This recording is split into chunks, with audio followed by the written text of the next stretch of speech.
من هي العاهرة الأكثر شغف؟ وهل السلوك ده وحش لدرجة إن الغرب يسموا اللي بيعمل السلوك دوت attention whore، ولما يجاملوه يبقى attention seeker؟ افهم نفسك هترتاح. خلي بالك انا لابس لك القميص ده عشان الاتنشن، فلو سمحت اديني شويه اتنشن. سؤال سريع، انت عمرك نزلت ستوري او بوست وبعدين كل شويه تلاقي نفسك بتفتح الموبايل تتشيك كام لايك وكام كومنت، ولو البوست ده ما جابش تفاعل تحس ان في حاجه غلط؟ لو حصل لك الكلام ده مبروك، انت بني ادم. النهارده هنتكلم ليه بنحب الاتنشن، وايه الاتنشن سيكينج بيهيفير، وليه الفاليديشن بيتحكم في تصرفاتنا اكتر ما احنا حاسين، وجايب لك شويه تجارب هتفهمك الموضوع من سقسق لسلام عليكم، اي من طقطق لسلام عليكم. وعامل فقره للابهات والماميز الجداد اسمها كيف تمنع حماده من ان يصبح اتنشن سيكر لما يكبر. وهنلعب نفس اللعبه اللي لعبناها في الفيديو اللي فات بتاع علم النفس في الحروب اللي هي نيفر هاف اي. هسالك سؤال، لو عملت الموضوع ده هتعد واحد، والمره دي هنفهم بقى الاجابات دي معناها ايه. ممكن تديني شويه اتنشن لو سمحت؟ عملت لايك؟ طب كده نو انا كنت متاكد انه نو على فكره. في علم النفس الاتنشن سيكينج ببساطه هي تصرفات الواحد بيعملها عشان يلفت انتباه وتخلي الناس تركز معاه، ودي حاجه طبيعيه جدا. احنا سوشيال كريتشرز وبنحب التفاعل، محتاجين نتفاعل ونحس مع بعض. المشكله بتيجي بقى لما الشخص لما يحس ان لو السبوت لايت مش عليه يبقى في مشكله، او ده معناته ان انا شخص مش مهم. وده اللي يودينا لاول سؤال معانا، هل عمرك عملت حاجه عشان شخص معين يشوفها؟ لو عد واحد. انا عامل الحلقه دي عشان انت تشوف قلبي من جوه، انت خلي بالك. ليه بنطلب الاهتمام مع انه ما بيطلبش؟ في البيهيفيرال سايكولوجي في سايكولوجيست اسمه بي اف سكينر. عم سكينر قال لك ببساطه المخ بيقرر اي فعل جاله من وراه مكافاه، والمكافاه احيانا بتبقى التنشن. وتعالى نرجع بالزمن لما كنا بيبيهات. بص هنا جايبين بيبي عنده سنه، كوتشي كوتشي كوتشي، والام بتلعب معاها وبتنتراكت، والبيبي بتقول لها بصي بصي هناك اهو، فالام بتبص وحاجه قمه في الروعه، والام مدياها فول اتنشن. راحت الام بقى مغيره وشها وبعد كده رجعت بصه وهي مكشره. بص على طول هتلاقي الطفل لاحظ التغيير اللي حصل، وبعد كده بدات تعمل حركات. ايه يا اسطى؟ بص هناك يا اسطى، ايه مش شغاله ليه؟ ما هي كانت لسه شغاله من شويه. طب تعالي نلعب. بص الحركه دي مفيش، بدات تعيط، تسقف، تعمل اي حاجه تحاول تجرب الاتنشن، بس مفيش اتنشن. بعد كده بقى هنلاقي ان هي ايه، ابتدت تلجأ للنيجاتيف اتنشن. هو اللي بيحصل ده بيحصل واحنا كبار. طب علومي، هو انت اتنشن ولا هتنكر؟ قلت له صح بس هنكر. نيجي للسؤال اللي هنا بقى، هل عمرك حسيت ان نيجاتيف اتنشن بالنسبه لك احسن من ما فيش اتنشن اصلا؟ لو عادي. في تجارب اتعملت في المدارس، لقوا المدرسين لما بيبطلوا يركزوا في التصرفات النيجاتيف اللي بيعملها الطلاب في المدارس، لقوا ان التصرفات دي بتقل من 60 ل 80%. وده اللي بيفسر لك ان السلوك ده كان الهدف منه الاتنشن، فلما ما جابش اتنشن اختفى. وده في علم النفس اسمه الاتنشن مينتين بيهيفير. النيجاتيف اتنشن للمخ احسن من الزيرو اتنشن. السؤال التالت، هل عمرك كبرت موضوع او مشكله عشان تحس ان حد مهتم؟ لو عادي. في عالم نفس اسمه موريس روزنبرج. عم روزنبرج عمل مقياس للثقه بالنفس. كل ما الثقه في النفس قلت كل ما احتياج الشخص للري اشورنس والفاليديشن زاد. في الريليشن شيبس معظم الخلافات اللي كانت بتتناقش عند السايكولوجيست بتبقى الهدف منها ان البارتنر يطمن اللي جنبه. يعني ايه؟ يعني مثلا انا قلت لك ان انا عايز اروح عند ماما وبتاع وانت ما رضيتش تيجي معايا، هي هنا مش متضايقه ان انت ما جيتش معاها عند ماما، هي متضايقه لان هي خايفه يكون ده ساين ان انت مكبر او ان انت ما بتحبهاش او ان انت، فهي بتبقى بتحكي القصه دي. مش الهدف منها الموقف اللي حصل، الهدف منها انها تطمن ان انت لسه بتحبها. فمعظم الخلافات دي بيبقى الناس بتبحث عن الطمأنينة، عايز اطمن، طمأنينة، حلو. يبحثوا عن الطمأنينة مش الزعل. الهدف الري اشورنس، وده كوبينج ميكانيزم الواحد بيتعلمه وهو صغير، عقلنا بيخترعه عشان يتخلص من القلق اللي جواه. السؤال الرابع، هل عمرك قلت حاجه او عملت موقف عشان تختبر اللي قدامك مهتم ولا لا؟ لو عادي. في نظريه مشهوره جدا اسمها الاتاتشمنت ثيوري، دي كان طرحها البروفيسور جون بولبي وطورتها دكتور ماري اينزورث. بتقول لك ايه؟ في ناس مخها دايما خايف يتساب، وده اللي بيبقى اسمه الانكشس اتاتشمنت او التعلق المبني على الخوف. اعراض الموضوع ده بيبقى خوف دائم انك تتساب، بتحتاج ري اشورنس كتير، بتبقى ايموشنال جدا وقت الخناقات. انت لسه مديني التنشن؟ لا بس 5 جد. اعملوا لايك يا جماعه، الله عايزين نوصل المعلومات اللي مش لها حل دي لكل الناس. لسه برضه مسكنا بارد. نرجع لحلقتنا. الناس دي لما مخها بيحس بالقدر بيدخل على طول في السرفايفل مود ويعمل اي حاجه عشان يجرب الاتنشن ويطمن. هنيجي السؤال الخامس، هل عمرك قفشت على حد او اتقمصت من حد بس عشان الشخص اللي قدامك يهديك او يجي يصالحك؟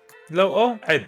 طب هل الاتنشن سيكينج دوت مرض نفسي؟ خلينا بقى واضحين في النقطه ديت. الاتنشن سيكينج لوحده مش مرض نفسي، بس المشكله ان في بيرسوناليتي ديس اوردرز كتير بيبقى الاتنشن سيكينج بيهيفير جزء كبير منه. فممكن الشخص اللي بيشو اتنشن سيكينج بيهيفير يبقى عنده حاجه من الحاجات دي زي الهستيريونيك بيرسوناليتي، وبتيجي للشخص دوت ان هو بيتضايق لو مش واحد الكون. النارسيسستيك بيرسوناليتي بيحتاج اعجاب من الناس عشان يحس بقيمته. يعني الشخص النرجسي محتاج حد عشان يحس بقيمته. الشخص النرجسيه اللي هو فيها دي كلها هي بسبب الناس اللي حواليه. في البوردر لاين بيرسوناليتي وبتيجي للشخص دوت على شكل خوف شديد من الاباندن، وده بيخلي تصرفاته قويه جدا. بس خلي بالك دي تشخيصات قويه ما ينفعش انا ولا صاحبك يقولها لك، لازم دكتور يشخص التشخيصات دي. ولازم نعرف نفرق بين الاتنشن سيكينج بيهيفير والاي دي اتش دي، لان الاي دي اتش دي دوت ممكن يجي يقاطعك في الموضوع، يغير الموضوع، فانت تشك ان ده اتنشن سيكينج بيهيفير فيلخبطك. الاي دي اتش دي بيبقى مندفع، ده بيبقى ديس اوردر، بيبقى الشخص مندفع بيحتاج اهتمام، فجاه تلاقيه بيغير الموضوع، فجاه تلاقيه نزل عمل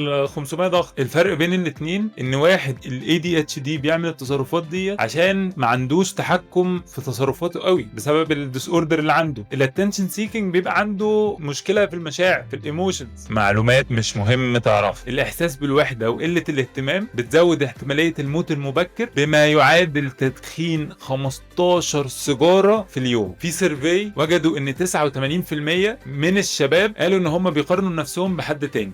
96% الموضوع ده اثر عليهم تاثير سلبي، فهي حاجه بتدمرك. استخدامك لمنصات كتير من السوشيال ميديا بتزود الريسك اوف ديبريشن، اكتئاب 3 اضعاف. 50% من الكونتنت كرييترز الكبار زي حالاتي بيعانوا من البيرن اوت، بيجي بشكل قلق وخوف دائم من فقدان الاهتمام. كل ما تشوف انفلونسر الكونتنت بتاعه مبني على الاستفزاز والدراما مشهور، الدراسات بينت ان هم بيعانوا من خوف ومشاكل نفسيه 3 مرات اكتر من البني ادم الطبيعي. طب اعمل ايه يا علوم لو بسيك الاتنشن؟ اول حاجه لازم تتعلم تهدي نفسك، لان البيهيفير اللي بيحصل دوت بيبقى طالع من ورا ايموشن معين. اول 10 دقايق بعد ما تحس بالتوتر مهمين جدا. انت ممكن لو عرفت تظبط ال10 دقايق دول اول لما بتتوتر، الدراسات لقت ان انت بتحل 60 ل 70% من حالات القلق الخفيف للمتوسط اللي ممكن تجيلك. 60 ل 70% لايف تشينج. طب اظبطهم ازاي ال10 دقايق دول؟ اولا لازم تظبط نفسك، تعمل البريدنج اكسرسايزز، هسيب لك اللينك في الديسكربشن. اكتب اللي انت حاسه في ورقه، قوم اتمشى 10 دقايق. الحاجات دي بسيطه جدا بس تاثيرها مرعب، صدقني الحاجات دي بتفرق. 2 سريعا عشان قلناها كتير الحلقات اللي فاتت، هننام الايموشن. لما بتسمي اللي انت حاسه، الاستوديز بينت ان التسميه دي بتقلل من 40 ل 60% من حده المشكله، لان التسميه لانه بيقلل نشاط الاميجدالا وبيزود نشاط البري فرونتال كورتكس. طب فهمني اكتر. يعني بدل انا تعبان ومتوتر ومش فاهم حاجه، انا حاسس بقلق، خوف من الريجكشن، ديسابوينتمنت. 3 بدل ما هتطلب اهتمام اللي ما بيطلبش، هتطلب احتياج. يعني بدل ما تقولي الاهتمام ما بيطلبش ومحدش مهتم، او الموقف اللي انت عملته ده معناته ان انت مش مهتم بيا، هتقولي انا محتاجه اتكلم. عايزه ورد يا ابراهيم.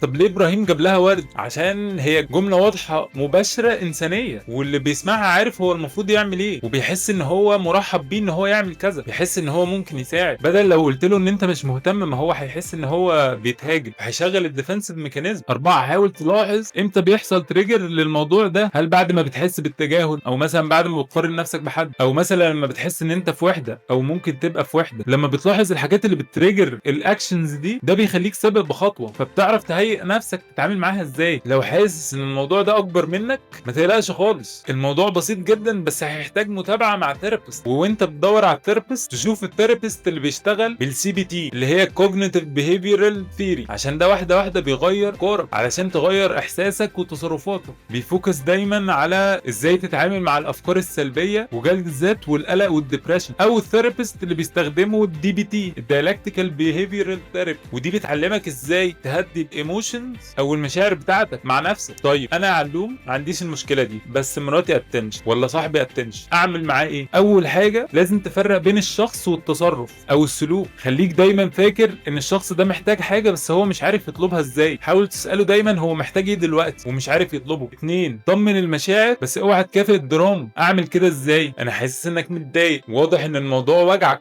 بس ما تعمقش في المشكله. ما تكافئش الافوره او الدراما. لازم الشخص اللي قدامك يفهم ان الهدوء، الكلمه هي اللي بتجيب اهتمام الناس مش الافوره. 3 حاول تبقى موجود معاه في الازمه، بمعنى اسال عليه، اهتم في اللحظات الهاديه. انت كده بتسبق الاتنشن سيكينج بيهيفير بخطوه. فهو لو اوريدي بياخد اهتمام فهو مش هيطلب اهتمام.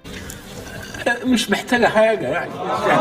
شجعه على الكلام المباشر. لو محتاج سبورت انا موجود. مش لازم توصل ان انت تبقى متضايق قوي عشان اسمعك، ولو تفاعل معاك كافئ ده بكلمه حلوه. ده الكلمه الحلوه صدق. لو تسيبها لي بقى في الكومنتات شهاده رسمي. حط باوندريز لو الموضوع مش عارف تسيطر عليه، بس من غير قسوه. يعني زي هسمعك لما تهدي شويه، اللي هو انا موجود، انا هسمعك، هديكي الاتنشن بس هديهولك من غير دراما. طب لو انا اب او ام جداد وعايز حماده ما يطلعش اتنشن وشهرب الكلام ده في جروب الماميز، ورقه وقلم واكتبي ورايا يا ست الكل. الطفل بيحتاج انه يحس ان ماما موجوده حتى وانا هادي، مش بس لما بعيط او اصرخ او اعمل مشكله. على الاقل يوميا 15 دقيقه كل يوم لعب وكلام من غير موبايل. لما الطفل ياخد الاتنشن بشكل دائم وهو هادي بيستوعب ان هو مش محتاج يعيط عشان ياخد الاتنشن، هو كده كده الاتنشن موجود. مش لازم اعمل دراما عشان اتشاف. 2 الطفل ما بيعرفش يعبر، فسمي له انت المشاعر. هو مش هيعرف يقول لك انا محتاج اهتمام، هو هتلاقيه بيعيط بيصرخ او بيكسر حاجه.